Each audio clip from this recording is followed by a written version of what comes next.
Well, let's bring in the White House Press Secretary Caroline Leavitt. I want to ask you more about the president hosting the Hanukkah celebration tonight, ISIS and what happened in Australia and all of that. But first of all, you let us know that there's going to be a big address to the nation tomorrow night at 9. So do tell, what's it all about? We greatly look forward to President Trump addressing the nation tomorrow night, 9 o'clock Eastern. I hope your audience will tune in, and Americans across the country will tune in to hear from their president as well about the historic accomplishments that he has garnered for our country over the past year. If you look at the security of our border, if you look at stopping Joe Biden's inflation right in its tracks, bringing down gas prices to the lowest level in 5 years, President Trump will be talking about what's to come. The best is truly yet to come, as he often says. And so he'll be addressing the country about all of his historic accomplishments over the past year, and maybe teasing some policy that will be coming in the new year as well as we head into this Christmas season. Quite the tease. All right, 9 p.m. Eastern time tomorrow night. Caroline will be watching for that. Welcome back to America Reports. This is President Trump when asked specifically about the ongoing growing threat that is coming from ISIS. Listen. Do you still have confidence in the Syrian president? I do. I mean, this had nothing to do with him. This is a part of Syria that they really don't have much control over. And it was a surprise. He feels very badly about it. He's working on it. He's a strong man. And no, this had nothing to do with the Syrian government. This had to do with ISIS. What will the U.S. response be? As a response, they'll be hit hard. They'll be hit hard. He is vowing very serious retaliation as a response. What can you tell us we could be seeing from the president as far as action? Well, I won't get ahead of the president and our commander-in-chief on any actions that he may take with respect to ISIS in the Middle East in this second term. We know in President Trump's first term, he completely destroyed and demolished the ISIS caliphate. He took out some of their key top members and leaders. And because of President Trump's policies in Syria and beyond, the Middle East is growing to be a safer place every day. If you look at how President Trump has embraced the Syrian president, removed sanctions from that country, and what happened, this absolute tragedy that took place of our soldiers who were killed, that was largely because of the dereliction of duty from the last administration, and it reinforces President Trump's policy in this country now, embracing a leader who he as well is committed to eradicating ISIS. He signed onto a document right here at the White House at the behest of President Trump to join the United States in fighting ISIS in his country. So that mission will continue, and tomorrow, unfortunately and very sadly, President Trump will be heading to Dover Air Force Base to meet with the families of the fallen and to receive their bodies here at home. Yeah. The dignified transfer of remains, it's a very solemn ceremony. Clearly, though, ISIS remains a threat in many parts of the world, and the ideology that it spreads, as we saw in Australia, is still a danger. I wanted to ask you about the economy. J.D. Vance had the economic speech today. Delayed jobs data came out and showed that 64,000 jobs were created during the month of November. But what that means really kind of depended on which headline you read. I put together a smattering of them. The New York Times, U.S. unemployment rate rose in November, a warning sign for the economy. Reuters, U.S. job growth beats expectations in November. NPR, the U.S. just added 64,000 jobs in November, a sign the labor market is slowing.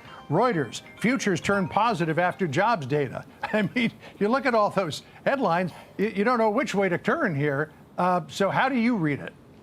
Well, I know our economic director, Kevin Hassett, was out here addressing it this morning, and President Trump is focused on putting Americans back to work. And if you look at the job gains historically throughout this past year, what's most remarkable about the labor market right now is that President Trump is putting American citizens back into the labor force. And we know under the previous administration and Joe Biden that 100% of the jobs gained were for foreign-born workers. These were for people who flooded our country and took the jobs of hardworking Americans. And so President Trump's policies of not just border security, but also incentivizing investment into our country. He's gone overseas to recruit trillions of dollars in new investments, new jobs, economic growth into our manufacturing industry here at home. We're going to continue to see all of that come to fruition, which means more jobs for hardworking Americans and also an increase in their wages. If you look at the wage growth that is has taken place over the past year as well.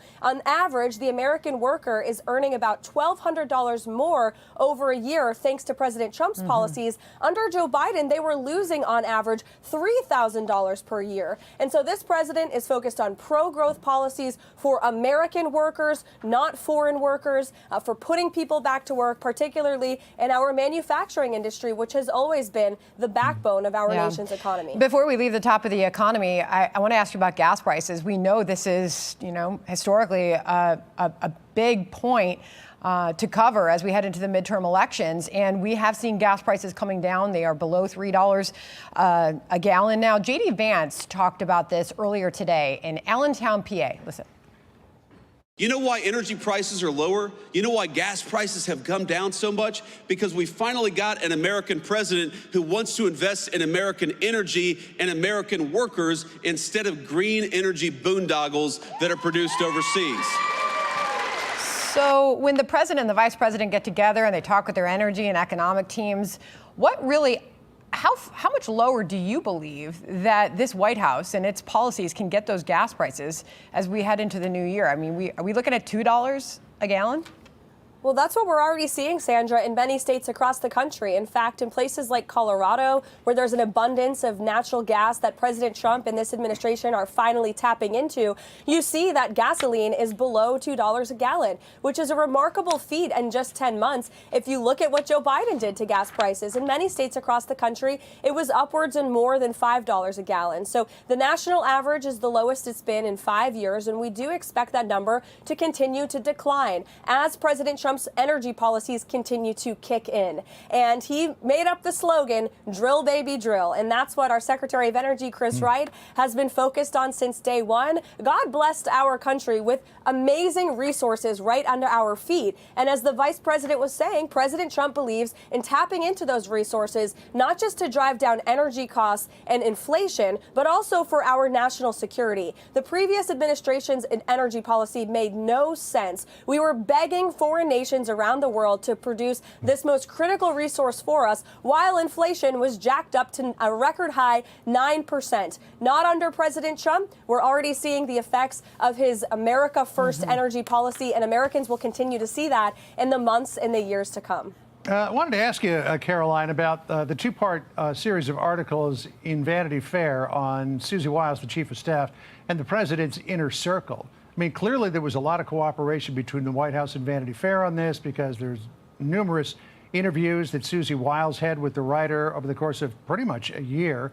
Portraits were taken of his inner circle, including her, J.D. Vance, Stephen Miller. I mean, it looks like the White House was working hand in glove with Vanity Fair, and yet here's Susie Wiles' reaction to the series of articles. Quote, "The article published early this morning is a disingenuously framed hit piece on me and the finest president, White House staff, and cabinet in history. Significant context was disregarded, and much of what I and others said about the team and the president was left out of the story. I assume after reading it that this was done to paint an overwhelmingly chaotic and negative narrative about the president and our team." She goes on after that. You can read the full thing on X, but what happened? What went wrong? Well, look, I would just echo my boss, Susie Wiles, who is the best chief of staff in our nation's history, working for the greatest president in our nation's history, and that this was, unfortunately, another attempt at fake news by a reporter who was acting disingenuously and really did take the chief's words out of context. But I think most importantly, the bias of omission was ever present throughout this story. The reporter omitted all of the positive things that Susie and our team said about the president and the inner workings of the White House. And as Susie said today, it's deeply unfortunate that happened, but it won't distract us from making America great again. And President Trump has been such a productive president and has accomplished more in 11 months than most presidents do in 8 years because of his vision and his tenacity, which is executed on and facilitated by our great White House chief of staff, Susie Wiles, whom I'm very proud to call a boss and a mentor and a friend. Yeah, his inner circle, the president's inner circle, family coming to her defense. Don Jr. just posting Susie Wiles, by far the most effective and trustworthy chief of staff that my father has ever had. We appreciate you joining us for this very private White House briefing. Caroline, we appreciate your time. Thanks, guys. All right. We always love the private briefing. Thanks. Come back again soon. Okay. Hey, Sean Hannity here. Hey, click here to subscribe to Fox News YouTube page and catch our hottest interviews and most compelling analysis. You will not get it anywhere else.